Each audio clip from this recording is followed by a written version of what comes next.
السلام علیکم ورحمۃ اللہ وبرکاتہ۔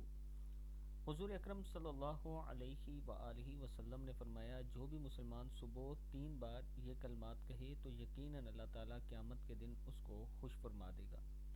اگر آپ 3 بار صبح کے وقت یہ کلمات پڑھ لیتے ہیں تو اللہ تعالیٰ قیامت کے دن آپ کو خوش فرما دے گا۔ اور یہ بات یاد رکھیں کہ اگر آپ قیامت کے دن خوش ہو جاتے ہیں، اس کا مطلب کہ اللہ تعالیٰ نے آپ کو بخش دیا اور اللہ تعالیٰ آپ سے راضی ہو گیا۔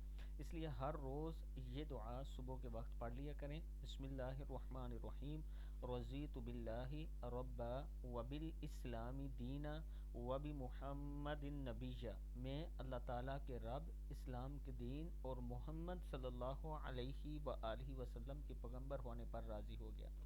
رضیت باللہ ربا وبالاسلام دینا وبمحمد النبیہ۔ میں اللہ تعالیٰ کے رب، اسلام کے دین اور محمد صلی اللہ علیہ وآلہ وسلم کے پیغمبر ہونے پر راضی ہو گیا۔ صدق اللہ العظیم۔